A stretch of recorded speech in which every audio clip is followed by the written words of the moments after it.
Hello, everyone, and welcome to this ILCN webinar. The webinar will begin shortly. If you have any technical concerns or would like to share from where you're joining today, please use the chat function to communicate with us and your fellow participants. The presentations today will be followed by a question and answer period. You can write and submit your questions in the Q&A function, on which you should see on the bottom of your screen. You can also raise your hand and the moderator may invite you to ask your question aloud. This webinar is being recorded and a recording of this webinar will be available at the ILCN website at landconservationnetwork.org/resources-education.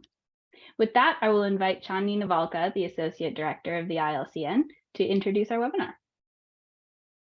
Thanks, Robin, and good evening to you all from here in the Eastern United States. Good afternoon and good morning to those of you who may be joining from Australia, New Zealand, and beyond. On behalf of the International Land Conservation Network, I'm delighted to welcome you to today's webinar exploring the dynamics of successful partnerships between conservation organizations and Indigenous groups. Please excuse the hissing of my radiator behind me. We will be moderated today by my colleague, Cecilia Reibel, the ILCN's regional representative for Australasia, who is joining us from Melbourne, Australia, where she works as policy advisor for the Trust for Nature. Cecilia leads a range of projects at Trust for Nature aimed at improving conservation outcomes on private lands and is an incredible advocate and voice for forging and strengthening relationships and partnerships in the work of conservation and stewardship. So with that, Cecilia, I'm excited to hand the program over to you. Thanks so much, Chandni. It's a real pleasure to be here and welcome to all our panel as well as participants joining today. I begin today by acknowledging the First Nations people throughout Australia and the world, recognising their connections to land, sea and community. And in Australia, that connection and stewardship knowledge spans back more than 60,000 years. I'd like in particular to pay my respects to the traditional custodians of the land on which I'm joining you today here in Melbourne or Naarm in the southeast of the Australian continent, the Wurundjeri people of the Kulin Nation, and pay my respects to their elders past and present. And of course, I extend that respect to all First Peoples joining us on this webinar today. So once again, thank you all for joining us today from your many time zones and cultural lands. As Robin said, please feel free to introduce yourselves in the chat and to state which country, as in which Indigenous lands you might be dialing in from today. I'm so excited to be exploring this important topic with you. What does Indigenous-led conservation look like?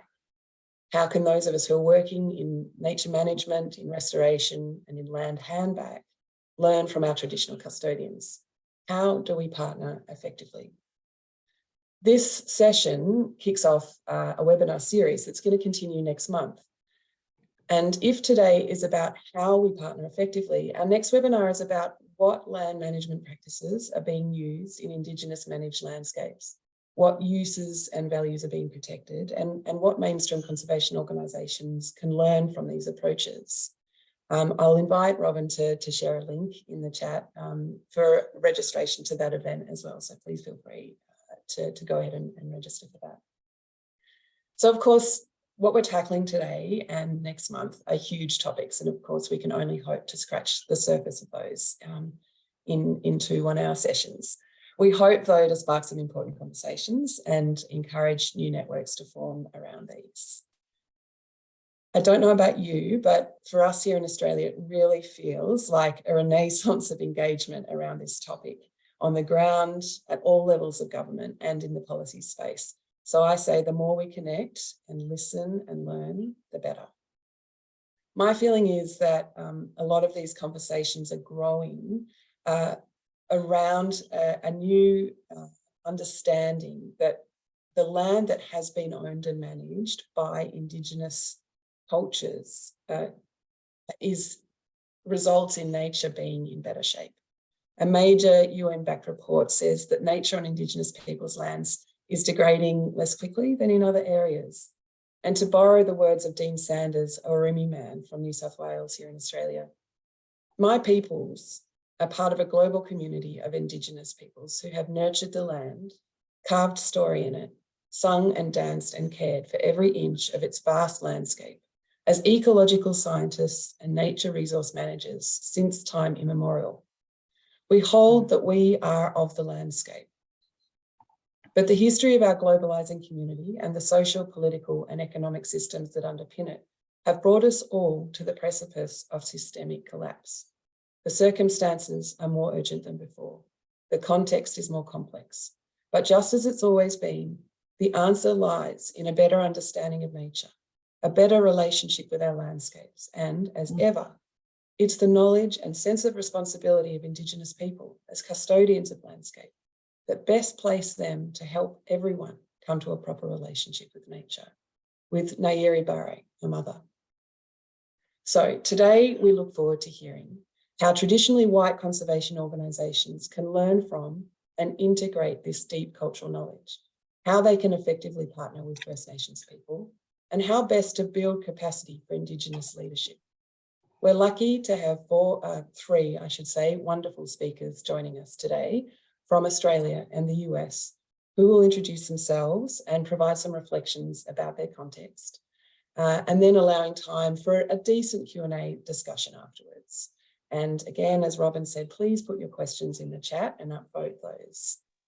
I should at this point say that we are very sad that one of our speakers, Terry Redow from the US, is really unwell, and so won't be joining us for our panel discussion today. But we do have three presenters and then an additional person to join our panel. Shalana, who will speak first, is going to give us a bit of an overview of the key themes that we're exploring today. Then Bambi is going to speak about partnerships between Indigenous and conservation organisations in the on-ground land management context.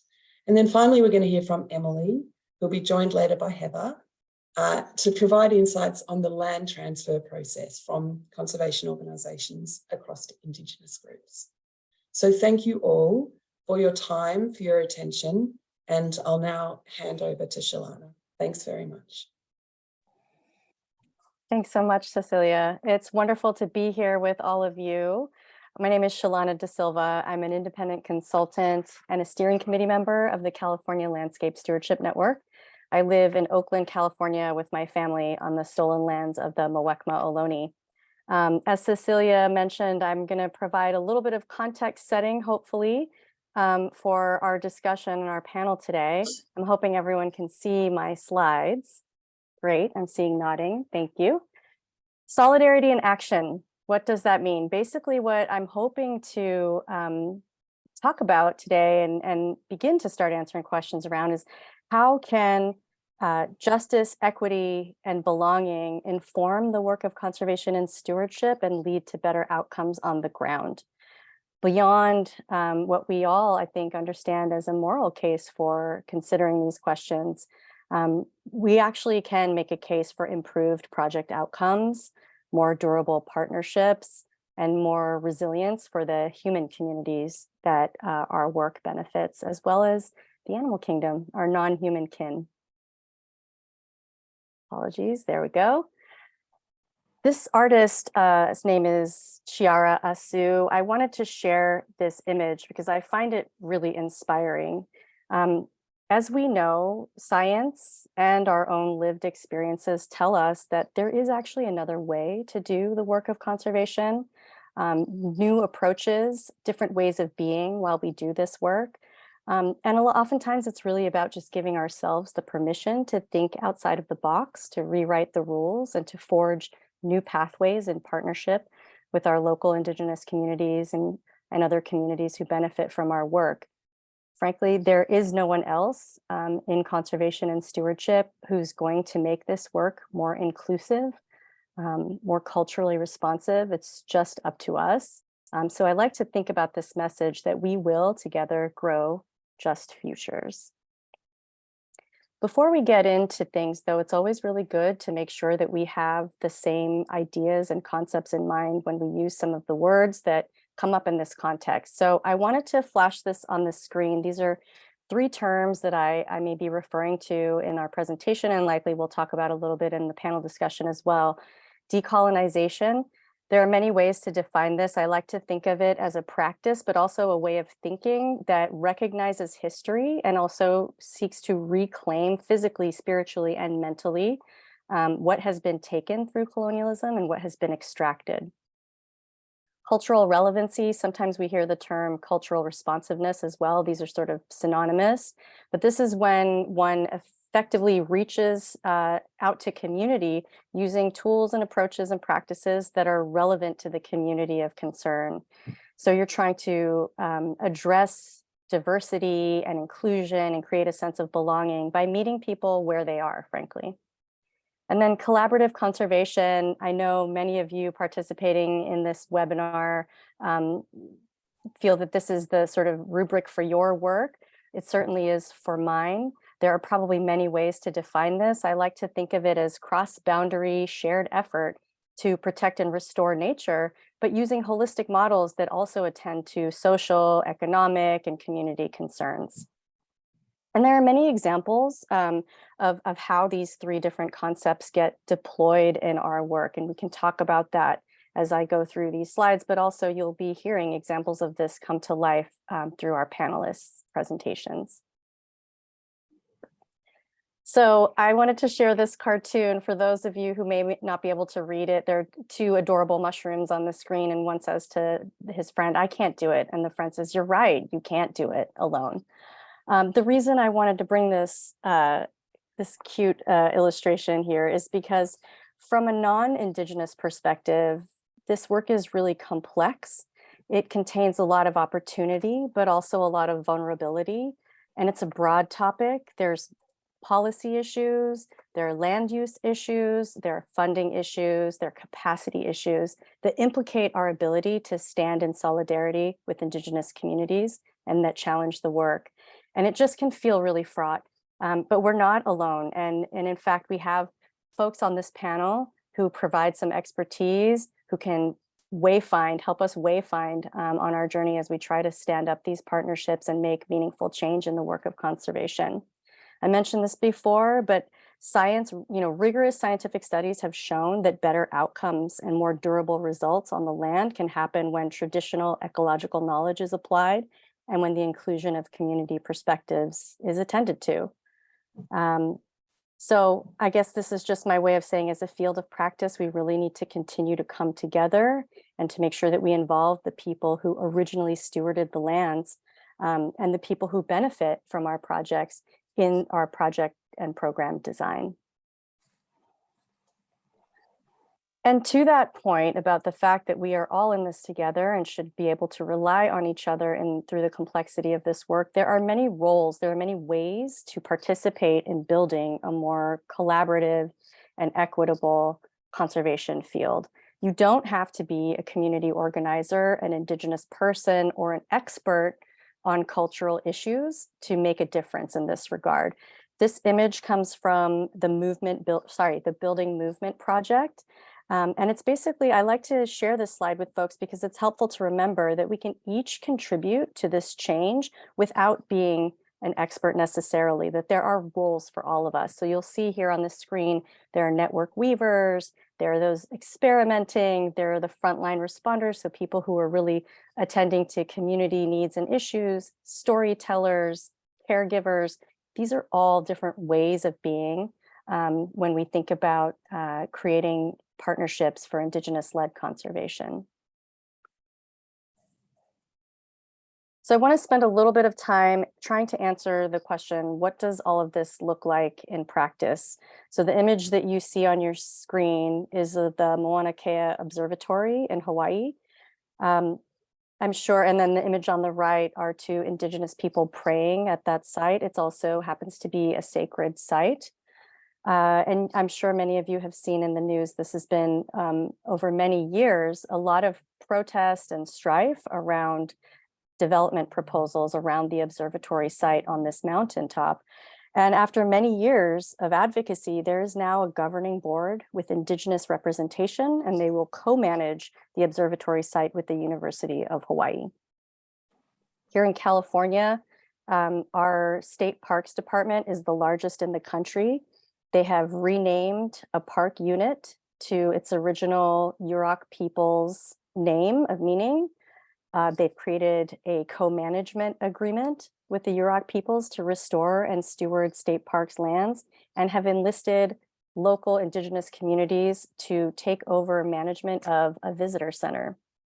So these are just a handful of examples of how this work can come to life in terms of Indigenous partnership, both with land back or handback, but also in terms of visitor access and interpretation, storytelling, volunteerism. There are just so many different ways that Indigenous partnership can really create dynamic opportunities for communities, people, and nature in the context of conservation and stewardship. And of course, there are so many other examples that we can talk about: supportive funding and policy, and how building connections within our own network of practitioners to communities and Indigenous communities can create more equitable workforce development opportunities, resource sharing, and more durable project outcomes. So if you don't know who these fellows are, then congratulations on being youthful. I want to spend just a little moment talking about culture. Thank you, Bambi. I know you know who this is, right? The Culture Club. It's really important to talk a little bit about culture here, because there are ways, of course, that we can come from two different worldviews, if you will, as people working in traditionally white-led conservation organizations versus an Indigenous community, right? And as I mentioned, there are policy challenges in the work. Some of the prior examples that I spoke to reflect some of those policy challenges, capacity challenges, and funding challenges. One example here, again, in California, for an Indigenous community to receive state funding to receive lands in partnership with a conservation entity. So to practice land back, as it's known here, a tribe has to sign a limited waiver of sovereign immunity. And that's something that's really challenging for a tribe to do, but without being able to do that, they can't receive state funding for conservation projects.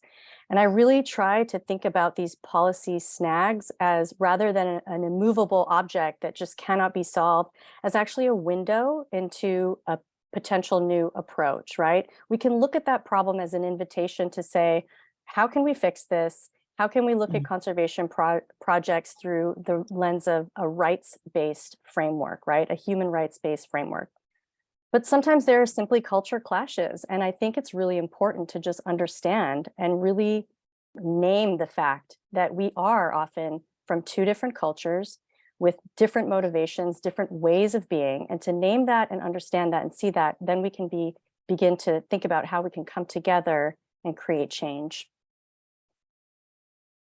One example of different cultures and sort of how that implicates our ability to partnership effectively with Indigenous communities is the sort of corporate or standard, if you will, conception of time. So this goofy fellow is saying, with time, what's time management? I like manage time. This is just a really kind of jokey slide, but I want to call attention to this idea of time because with traditional white-led conservation organizations, we often run on a business model that values urgency. And of course, with the biodiversity crisis and climate change, our work does feel very urgent. And in fact, it is. However, Indigenous communities and communities of color, low-income communities often have a different sense of time. Their first priorities, our first priorities, are often to our own community members. Right? Yeah. We may be responding to text messages at night, going to people's houses to provide comfort, resources, what have you, on the weekends. Our urgency is not the same as the urgency that is expressed and held quite dear, in fact, in the context of conservation work. And I wanted to just share an idea that was shared with me by California's Deputy Secretary for Tribal Affairs, Geneva E.B. Thompson, because I asked her, but when we know that climate change is implicating our work so urgently with so many threats, how can we actually slow down to build meaningful relationships with Indigenous communities? How can we move forward at the speed of relationships, right? Which is the speed of trust, which is not fast. And she shared something with me that I found really interesting, and I've been thinking about it ever since. She basically said, when you move at the speed of relationships, we can actually design better projects that are more durable and they progress with better outcomes. So instead of having to do things over again, we've actually just reached success that much more effectively. And I don't know about you, but that just gives me a little bit of breathing room, I think, to focus on what matters in these situations and these projects as we work on them together, which is the development of our relationships with people. Before I move to my next slide, I want to say, well, I wanted to share a little bit about how that might work, because a lot of times we don't necessarily have the ideas in mind about how to move at the speed of relationships. What does that actually mean when you hang up from this webinar and you start your work for the rest of the day? If you're on a listserv for your local Indigenous community or community-based organization, you may get email invitations and notices about events that they're hosting. Go to their event, take some food, see if you can volunteer. Maybe your organization can set up a table. I'm sure many of you are thinking, Shalana, we are already doing this. Great. All I will say is keep doing that. Do it for 18 months. Find the people you need to talk to who care about the type of work that you need to do. Bring them a plate of food. Tell them about your recent grant success. Sit down with them. Share a meal. And these things, I promise you, over time will result in dividends in terms of your partnership and, as we've been talking about, your work going forward. I'm putting this quote up here. It's one of my favorites. Frantz Fanon is a noted, renowned decolonial writer and thinker. I'll read this. For colonized people, the most essential value, because the most concrete, is first and foremost the land which will bring them bread and, above all, dignity. There really is no more important, to my mind, expression of conservation and stewardship than partnership with Indigenous communities and the return of lands to those communities and their involvement in the ongoing restoration and stewardship of those lands. Not just for their sakes, but for the sake of nature and for our own sakes as well. These are some resources. I'm just flashing these on the screen, but I will make sure that my slides are available through Cecilia and Robin so that y'all can follow up on some of these links if you have interest. And with that, I will turn it back to you, Cecilia. Thank you so much, Alana. Wow, what wonderful insights and what a fantastic grounding for the conversation ahead. So I will pass straight to Bambi Lees, who is the Aboriginal Engagement coordinator at Bush Heritage Australia, based in Victoria. Bambi, I'll let you give a bit more of an introduction of your work and yourself. Wow. Shalana, thanks so much. That was an awesome presentation, and I feel like we're all on the same page with what you're saying, and I certainly found the social change ecosystem diagram very interesting. These are things that I've thought about and that I see happening very slowly, but I've never actually seen a diagram that expresses that. So thanks very much for sharing all that information. Before I start, and my few slides are nowhere near as exciting or funny as Shalana's, so bear with me, I must work on that. I would like to acknowledge that I'm speaking on Jara country, the country of the Dja Wurrung, and acknowledge the elders, the ancestors past, and also our emerging leaders.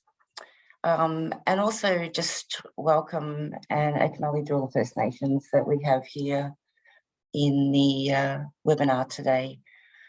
So what am I up to?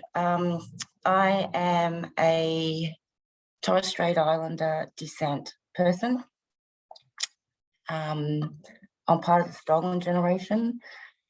And for want of a better word, I've often said that I've been assimilated. So I've been on a long journey in trying to re-identify and reconnect. And it hasn't been easy at all. However, my time here in central Victoria on Jara country has been nurturing. The country has looked after me, the people have looked after me, and they have also welcomed me into their space and into the space of conservation and natural resources. I've been working in the natural resources, cultural heritage area for around 30 years now. I've seen a lot of change.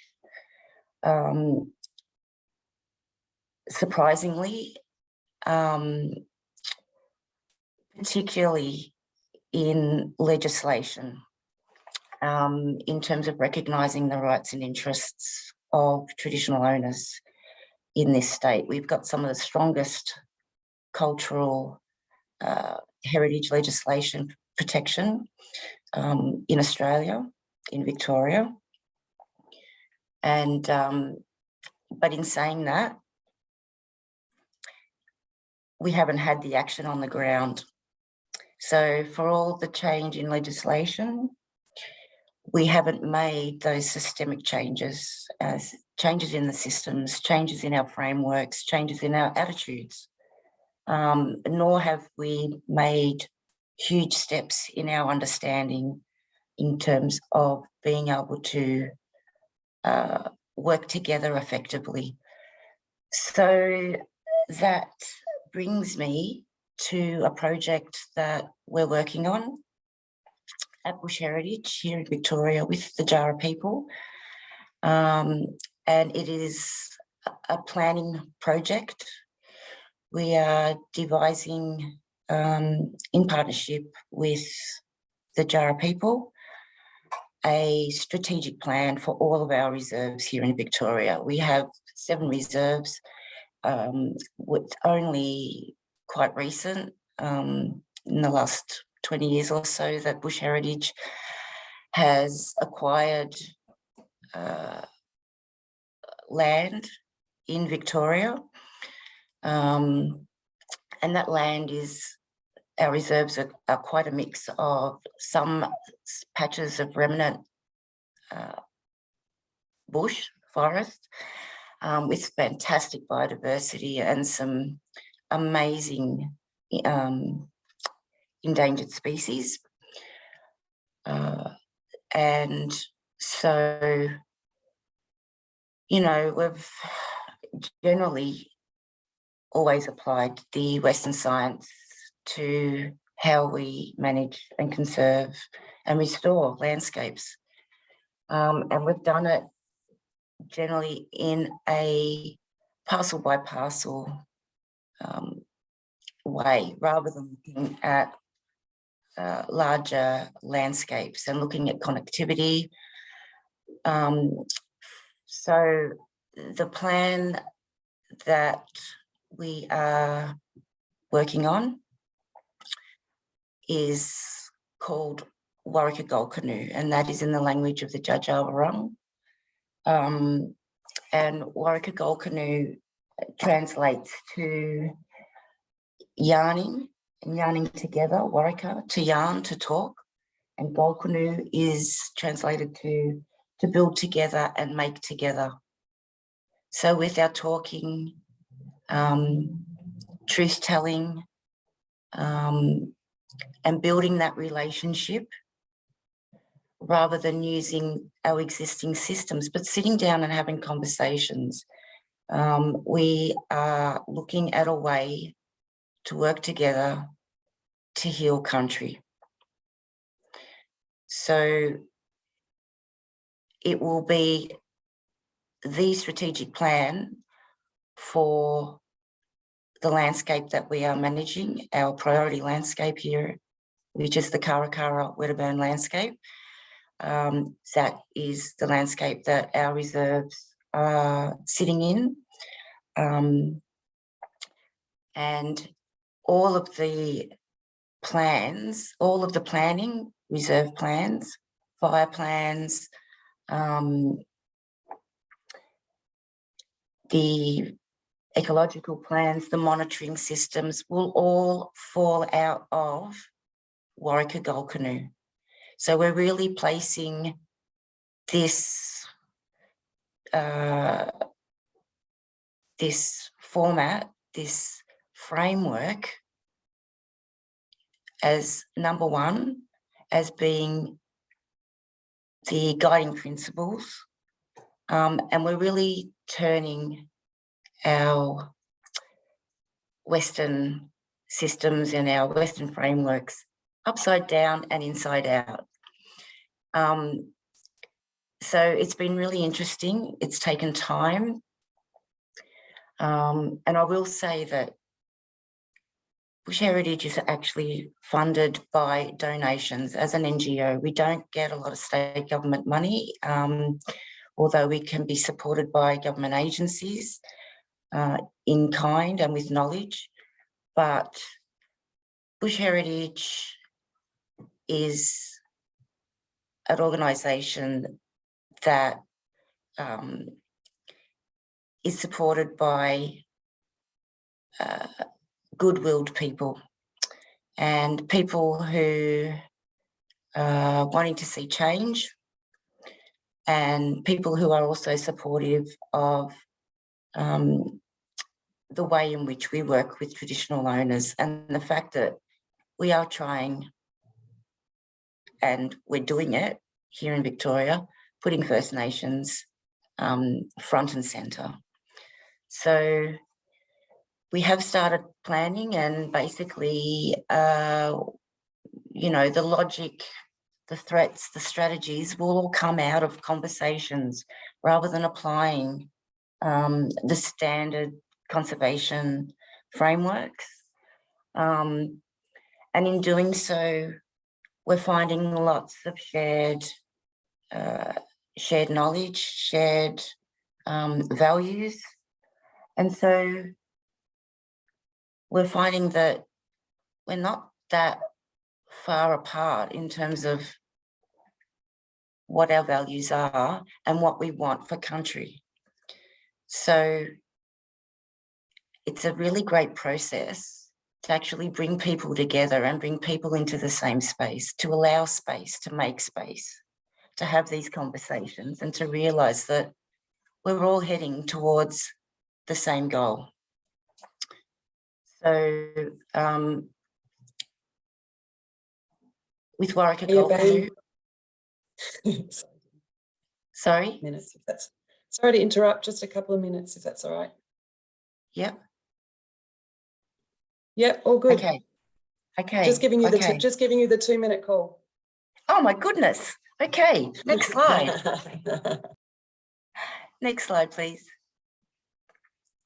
Yeah, so look, this is one of the strategies that has come out of the planning, Dalkunyawee.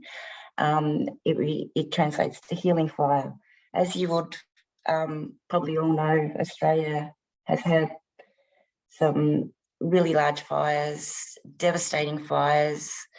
We have, you know, traditionally the historic way of using fire in Australia has to be burn, destroy. And it's only been in recent times that traditional fireways have started to be looked at. This will, basically we want to paint the landscape using a fine brush as opposed to a roller brush. And it's quite contentious. However, given the death and devastation of the Australian landscape due to wildfires, we are getting a lot more attention, a lot more notice to traditional ways of healing country. So that's just one example of how, one example of a strategy that will be first and foremost within this framework. I will go to the next slide now.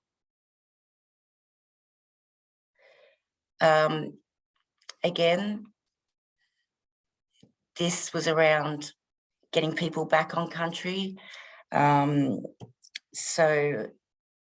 Shalana spoke about this, it's restorative justice, access to land. Since invasion, Aboriginal people have been moved off country, moved around. I'll use the term genocide. And so with legislation, they have gained the rights and recognition. However, the gate's not generally open. And so we hope with this strategy that given land and people are one, the earth is our mother, born from the land, that getting people back on country will be of benefit to everybody, to all, and definitely to the health and well-being of Aboriginal people. We talk about closing the gap and all the disadvantage that Aboriginal people suffer in this country, and this is just one small part of being able to recognise that, do the truth telling, and make change. Next slide.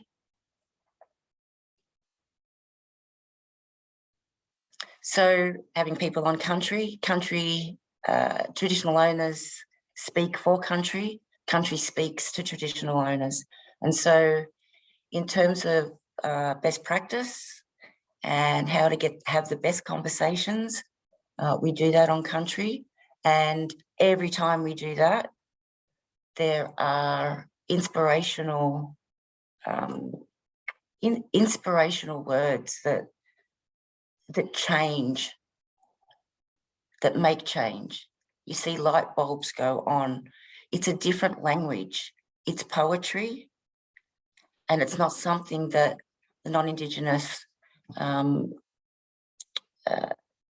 organisations and systems have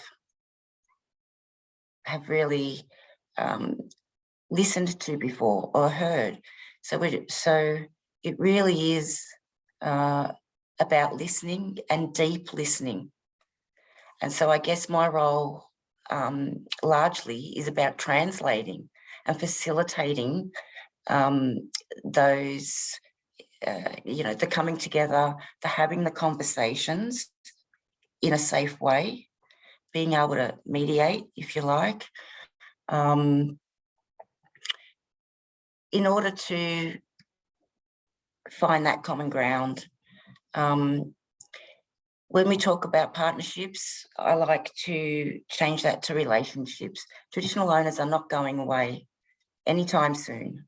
Been here for 60,000 odd years, and although they've been missing in the landscape for many, many years, they're not going away anywhere. I have seen many generations, well, 2 or 3, I'm not that old, at least 2 or 3 generations at a time on country, and that knowledge being passed over. That hasn't happened for nearly 200 years. And so there's been great enthusiasm, great energy. Jajarang are so sharing, so caring. They have an obligation to everybody who is on their country, regardless of who they are. They need to care for those people as well. And so in looking after country and caring for country and healing country, they are adhering to cultural law and their cultural obligations. I guess you know, Shalana mentioned this as well. Time has no end. We don't, as an NGO, we're not locked into the bureaucratic challenges and deadlines and financial cycles like the state is, like government agencies are. We have far more flexibility. It is really exciting and refreshing. I would never go back to work for government again. I feel like the time that I had spent within that system was hugely damaging to traditional owners, to the land, and to myself as an Indigenous person. The space that we are working in now is nurturing both people and also country, but it will take time. It's still baby steps, and we've got a long, long way to go. There's still a lot of learning to do. There's still a lot of hurdles to jump over, a lot of doors to kick open. Aboriginal people, and certainly we've been fighting for that long. We're not giving up the fight. And it can be it can be difficult, as you all probably know, but it is so worth it. And as I said, traditional owners aren't going anywhere, whereas people will always come and go within state government departments and even within bush heritage. But what we take and what we share hopefully will also share that learning, and hopefully my grandchildren will see the benefits of all this work that we are doing now. I guess I'll just go to the next slide and try and wrap it up. Yeah, so this is a yam daisy, and many traditional Indigenous peoples have yams or tubers. You know, it was a staple food. 80% of the daily food was collected by women, and the yam daisy is something that was prolific on this country, on Jara country. And after 20 years of colonisation and settlement, the elders were no longer able to show the young ones what a yam daisy looked like. It had been eaten out by 700,000 sheep that arrived, trampled the land, and so we're just starting to see yams come back now. The excitement that I felt when I actually started to recognise that yams were coming back, and was very emotional. And I guess my hope for the future is that I see fields of yellow, and that we're able to have big cook-ups of yams. Yeah, so wanting to get the food back, the medicine plants back, and I believe that through the strategies of the Warraka Golkanu planning and the way in which it's planned, the way it will be delivered, when it is delivered, how it is delivered, and by whom it will be delivered, will see us in good stead for the future, and we will heal country. I'm really optimistic about that. You can throw as much money as you like into this,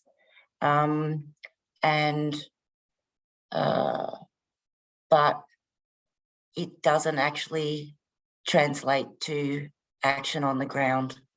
We're needing to listen and learn and observe and take a very long journey together with traditional owners. And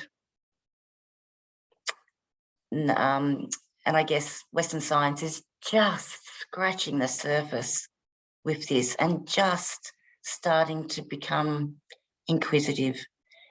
And I'll just end on that this is restorative justice, and when we can restore the land and actually hand back land as well and relinquish the power and change the power shifts and the value systems, so there is more equity, then I think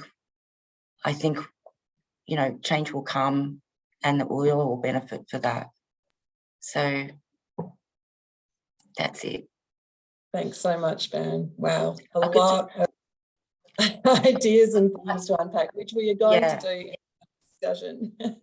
That's it. And we could talk about this stuff for hours and hours. So it's really hard. Absolutely. And that's what I said in my introductory remarks. It's sort of just really scratching the surface of some very deep and important stuff. So I do appreciate that. That it's hard to cover everything. But look, let me leave that there. We will be unpacking some of those ideas in our discussion. But I will introduce the final panelist, Emily Dillon, who is works at Trust for Nature as the Ned's Corner Transition Project Coordinator.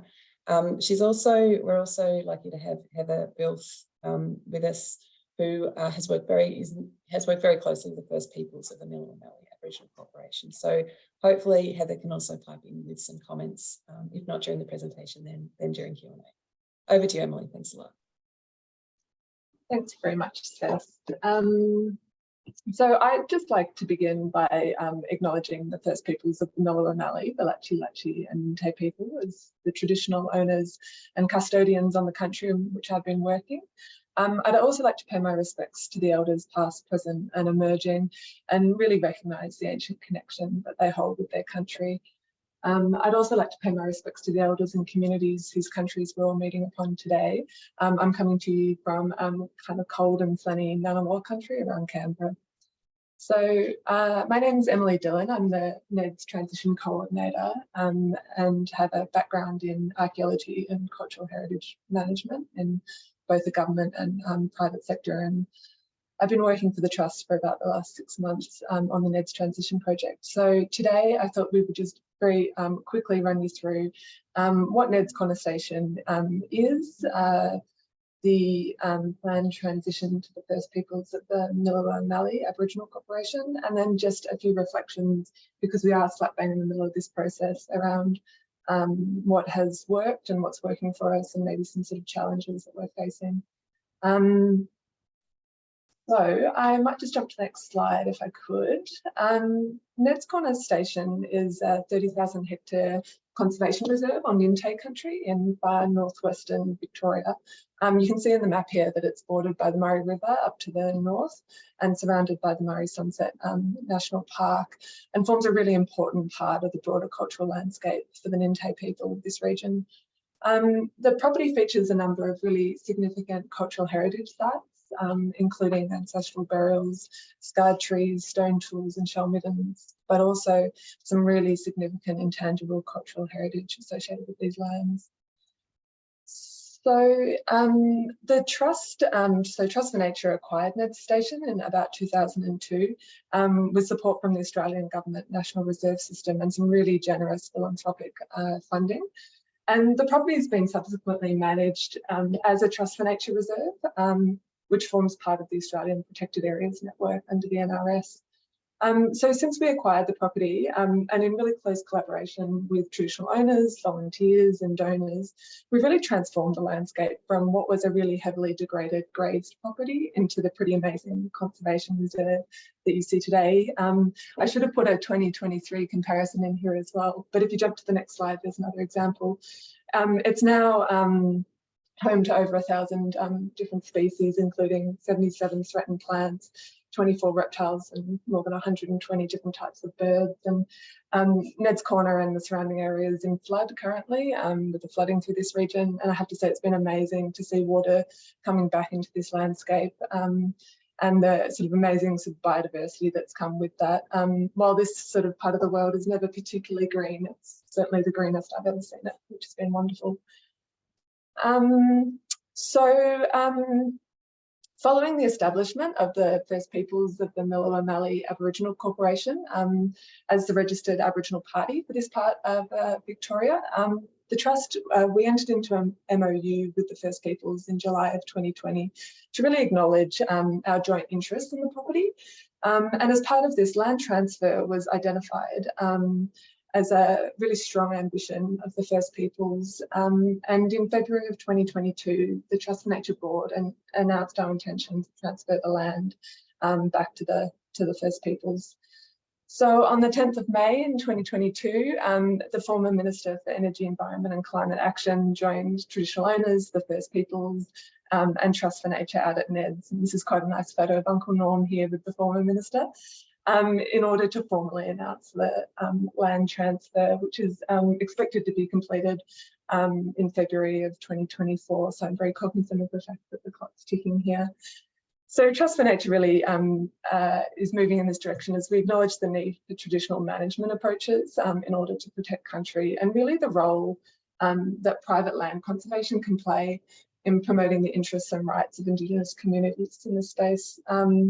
We really see the NED's transition to traditional owners as the next step in facilitating private land conservation in Victoria and more broadly in Australia. So the focus really over the last 6 months has been around giving us time and capacity to start creating a transition project plan, so outlining our intention and the commitments we're making in terms of transfer, thinking about the future governance model for the property, but also, and possibly the most important part, thinking about funding opportunities and how to make the property sustainable for First Peoples in the long term. This is the first time we at the Trust have done something like this at this scale, and it's really an evolving process for us while we work out the pathway forward. We're trying not to reinvent the wheel, but sometimes you do also have to make your own mistakes to learn from them. So last 6 months has really been focused on relationship building between our two organisations and really working out what both our organisations actually want from this process.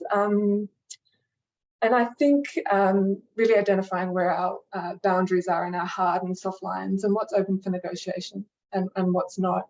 And the idea being that with a good relationship, we have a solid basis to have the hard discussions and still walk away, you know, with respect and good outcomes from what can be sometimes quite difficult discussions. We haven't had to have too many of those yet, and I hope it stays that way. But I think we're really on the way to this. And after perhaps a slightly shaky first meeting as I came in cold without those pre-established relationships, I think we're really moving forward in that space.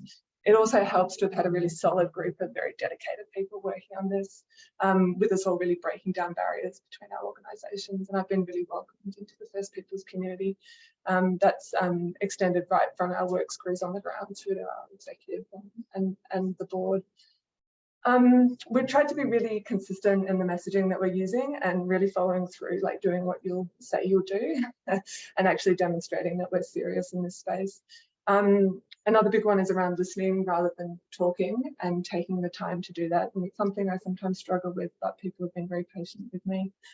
I think the previous presentations have also touched quite strongly on this, but around the fact that things really take time and we don't always fit into neat boxes of funding timeframes or government priorities or election cycles. And really every element relating to NEDs influences the transition. And so I think it's really important to acknowledge that just because you're not working on the very, specific land transfer documents, you might be out at NEDs working out how to prime the pump after the floods. It's all contributing to that bigger, broader relationship with the communities on the ground and ensuring that we're getting successful outcomes moving forward. Of course, again, Bambi touched on this quite significantly. Having these conversations on country makes a huge difference. It's always nice to move outside of an office or a Zoom call and onto NEDs to actually talk about the things that we need to. It also helps, and I think this has probably done more for the relationship than anything else, that I can make a fairly decent cup of coffee, and I think Uncle Norm can probably attest to this. But one of the big challenges, I think, has been around taking both of our organisations along for the ride. And that's something that's always can be really challenging. And I think it's part of these bigger discussions around redefining what conservation means, and really the role that Western science can play to complement traditional knowledge in this space, and being comfortable to step back and see that we're really not that far apart with our intentions for a property like NEDS, and being comfortable that conservation outcomes may flow through as a byproduct of other actions, other community-driven actions on the property. And it's sort of re-establishing that and being comfortable in that space to take a risk. I think in the long term, NEDS Corner Station will become a really important demonstration site for Aboriginal self-determination, for traditional land and water management, and provide a space to enable traditional knowledge sharing of cultural land management practices and techniques. And First Peoples are already on the ground doing a lot of this work already through their seed bank and revegetation and restoration works, and the works teams on the ground doing the day-to-day pest control and land management activities. So I think really it's just important to say that we at the Trust have tried our very best to steward NEDS over the last 20 years. And it's really exciting to be part of an opportunity for us to pass on that stewardship back to the original custodians of this land. And speaking personally, it's been an absolute privilege to be part of something like this. Thank you. Thanks so much, Emily. Yeah, really great to round out this conversation with some practical examples of what the land transfer process is looking like from the perspective of a conservation organisation like Trust for Nature. I wonder, we have one question in the Q&A. Obviously, I encourage people to contribute as many questions as may be arising for you at this stage. I'm certainly not short on questions though, so I might kick off. And Doug, I have noted your question. I'll bring that in shortly. Look, time comes up over and over again. I note that we've got 15 minutes left in our webinar today, not to be too time oriented, but given that perhaps we have a relatively short time for discussion, I'd love to just jump straight into some of the hairier questions or the more challenging questions. So I'd like to tackle this question of time. I really loved what you said, Bambi, about the importance of working at the speed and trust of relationships. And, you know, again and again, what's coming up here is the importance of good engagement, needing that time and trust. And, you know, when we're thinking about Indigenous communities, often we're not talking about hierarchical structures that perhaps conservation organisations are accustomed to, and these sort of rigorous timelines simply aren't practical. You know, Indigenous people may have to return to their community to consult and so on.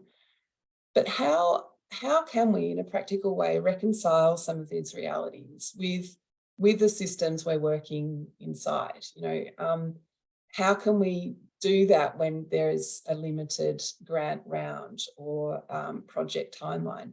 And perhaps to step back from the canvas a little bit, how can we reconcile this with, in light of the urgency of the climate and biodiversity crises? You know, when we hear that things, you know, that action has to be happening now. Wondered whether people have reflections on some of these thoughts. I'm happy to jump in, Cecilia, but would really love to hear from others on the panel as well. There were a number of questions you asked in there, but I think one of them was about grant deadlines. And of course, you know, we are beholden to our funders and our project timeline. I would say, though, that the more we can kind of pull back the curtain on our work in reaching out to Indigenous communities and explain to our funders how critical not only their involvement, but their leadership is in project success, then I'm hopeful, and we're starting to see signs of this, that funders are beginning to understand this and adapt their funding programs to be able to accommodate the relationship building and planning phase of projects. Certainly, we'd like to see more of that, as well as more money for monitoring, all of these things that are sometimes hard to get funding for. But I think it's really up to us as project proponents to tell that story, to say it loudly and clearly, and to bring our funding partners into the conversation as problem solvers, rather than a sort of, black box that we just kind of go to and ask for money for, right? And we all have those relationships with particular funders who are actually more like partners. So I'd start with them. But then I'll pass the mic. So we're really talking about a cultural shift there that we try and influence. Yeah. Others? I think this. Yeah. Look, oh, sorry, Bambi. Bam, you go ahead. I was just going to say, totally agree with Shalana.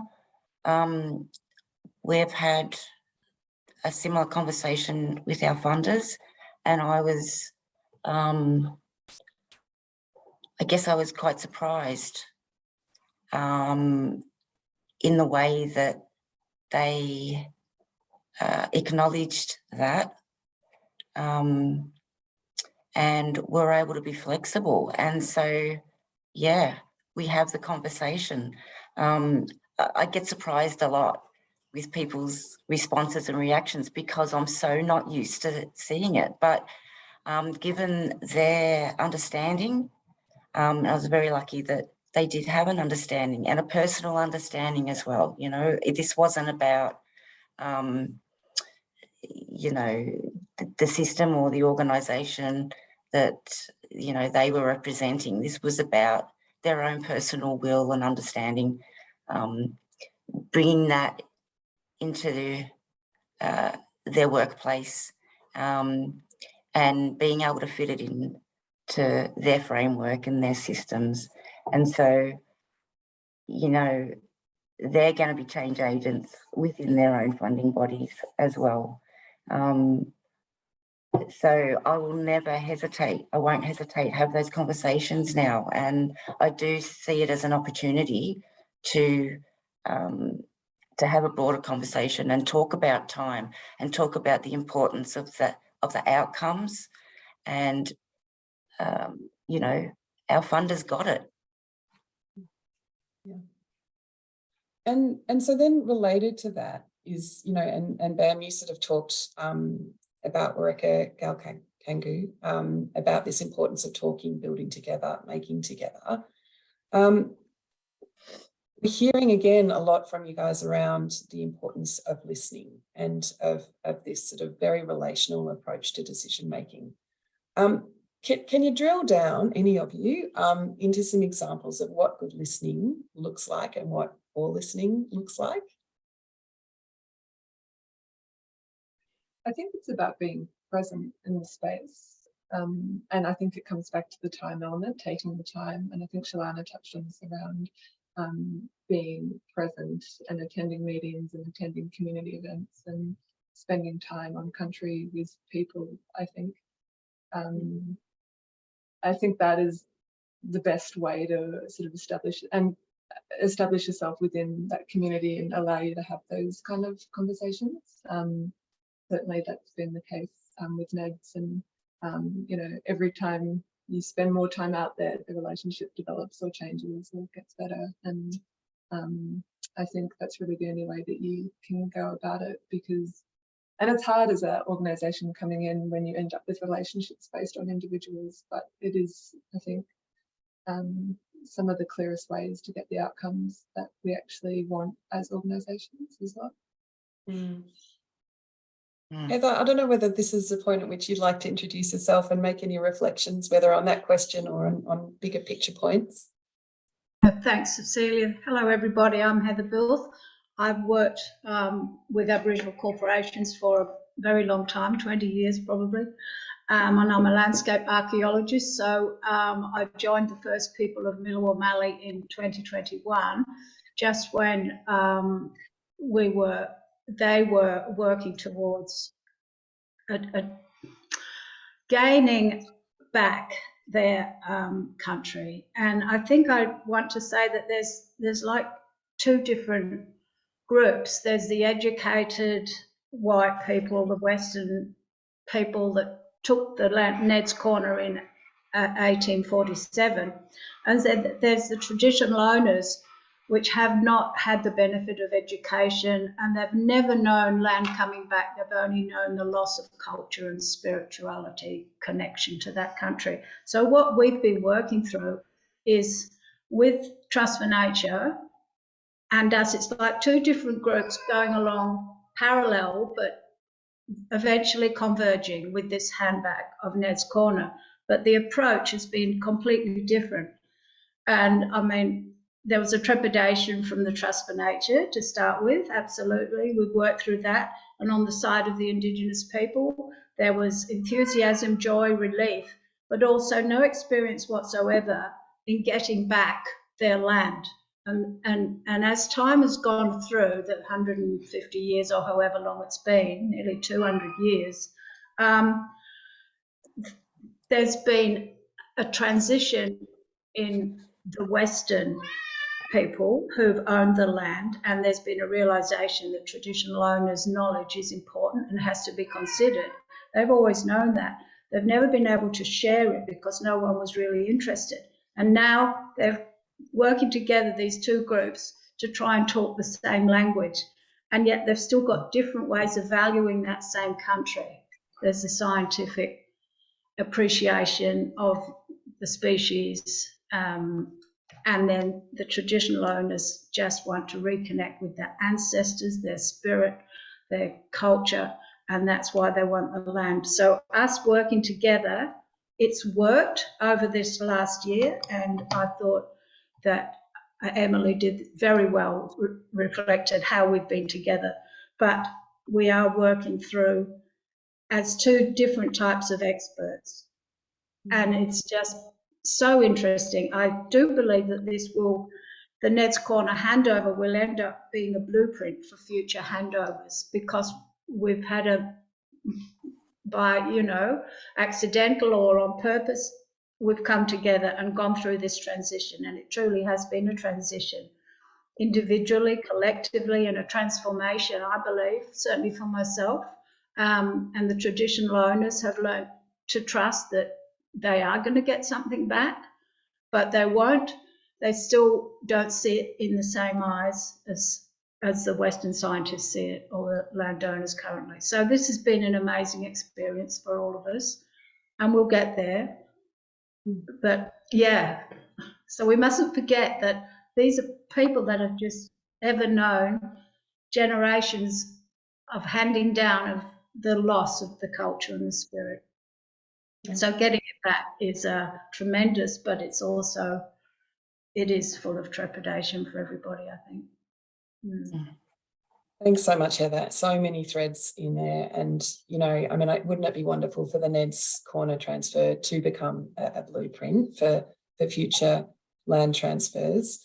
I think the importance of that combination of insights of modern ecological science with that traditional Indigenous knowledge is so important, and sort of finding ways to bring that together and to share that is going to be really important.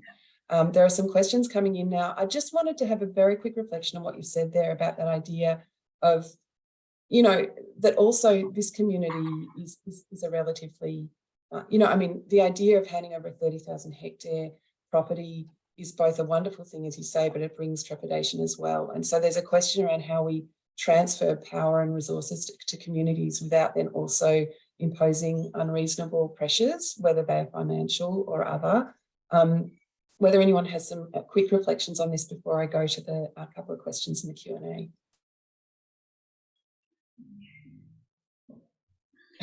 Or is it too hard a question? I think I touched on it very briefly, but potentially around, and it's only one small part of it, but around ensuring that there is the adequate resources there to support First Peoples to do what they want with that land moving forward. Management of a property like this is economically burdensome on any organisation operating it, and so it's really about us finding the pathway to set First Peoples up to be economically sustainable for the property moving forward and allow that exploration of what they want to do with that property to occur without being without there being barriers in place for that to occur. And if I can add to that, Emily, you don't just walk away. You know, we talk about setting them up as well, but if you've got that relationship that you've built over time, you don't just, you know, it's not like either party will walk away. You're in a relationship, and that relationship is, intergenerational, if you like. And so you're always going to be there to support. And I think it's having the confidence that that neither party will ever walk away from the relationship. You know, it's about building enduring relationships and having the confidence to be able to let go, but also to receive, and it will feel like a burden. But, you know, again, it's like the mushroom. We keep doing it together. We will keep doing it together. And that is the right way, you know. So rather than looking at things in isolation or, you know, in chunks of time, it's just ongoing. Yeah, and really love that, baby. So true. And being invited back in at the other end of it as well, not assuming that you will be involved moving forward unless you're invited back, because at that point it's no longer, you know, it's no longer your land. It's there's been that exchange, and we would love to continue to be working on the project, but Yes, would be very much about us being invited back in to work on it. that's it. Not assuming anything. Yeah. Let me go to some of the questions in the Q&A. Donna's asked, how do you find common language when you're approaching from different perspectives? And this idea of language does seem really important. Does anyone have reflections on that? Jump in. Oh, go ahead, Emily. No, you're fine. Go ahead. I think it actually goes back to listening. This idea of common language really starts with hearing, I would say, right? And it's one thing to listen and to have conversation, but it's another thing to adapt your approach, to make changes and make hard decisions when you're hearing an honest reflection from your tribal partner. So yeah, I would just offer that as one little piece of it. But Emily, I know you were going to say something too. I'd love to hear what you have to say. No, I agree with that completely. I think that it's a really pertinent reflection in that space, that it's not just about, it's then about how you enact what you've heard, and that can be really challenging for an organisation if it doesn't fit within their preconceived ideas of, you know, what conservation is or what outcomes they're aiming for. But I think it's about taking the time to learn and to educate and to get to a point where everyone internally and externally is comfortable with those decisions that you're making, and really the reasons why you're making those decisions. So yeah. Thanks. One other question from the panel, and then we may need to wrap up. What success have you found in supporting different Indigenous communities working with one another to care for country? Are there strategies that you recommend to support collaboration by and among Indigenous partners? Does anyone have any experience around this? I like to actually prove a point. So, you know, seeing is believing, I guess. And so being able to actually demonstrate on the ground the outcomes, be it small or big, for traditional owners to be able to show and demonstrate, then there's no need for words. Right? When non-Indigenous people actually see the results speak for themselves, and it cannot be denied. You know, so. And do you think there's a role there for traditional custodians to be sharing knowledge between different cultural groups as well? I mean, that idea of actually working together to care for country, does that come into the mix? Yes, it does. I'd always see that traditional owners, given that they have land, they've been recognised rights and interests, I would like to see them leading.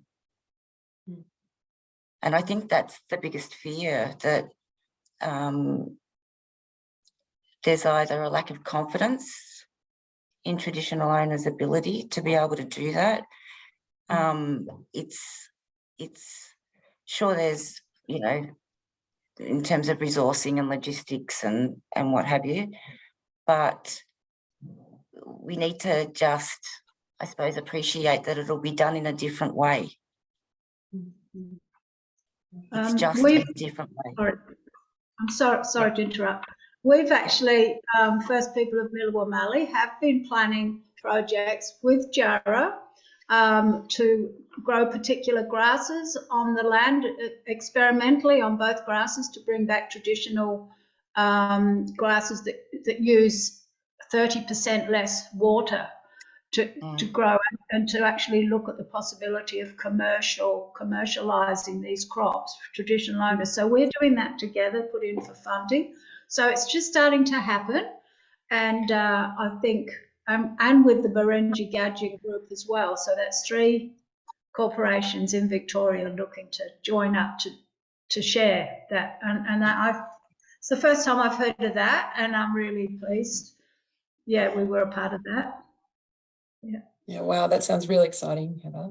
As we keep saying, we really are just scratching the surface of so many of these themes, but I'm sorry to say we are out of time. I think, yeah, I mean, from my perspective, what I'm hearing here is that, you know, we've got opportunities, but also necessities to establish new relationships between Indigenous groups, conservation organisations, but also economies and nature. It's sort of really reframing so many different things. We will benefit from new understandings of time, both in terms of what it takes to build, but also to nurture these relationships, and how we think about stewardship of land for future generations. I'm hearing that language really matters. We need to listen. And in doing this, I think we're not just getting closer to self-determination and reconciliation, but we're also finding solutions that serve us all, that serve nature and serve society and serve culture. So I think these are such important themes and ideas, and they go to building and advancing the cause of Indigenous groups, but also to bigger picture outcomes. So I want to thank you all sincerely again for joining today. I think it's been a rich and really worthwhile conversation. And I want to thank our participants who have dialed in, I hear, from 27 different countries, and hopefully we'll have some listening offline for those for whom this is a 4 a.m. session. So thank you all for your participation and your engagement, and I do hope to see you at the next webinar in June. Thanks, everybody.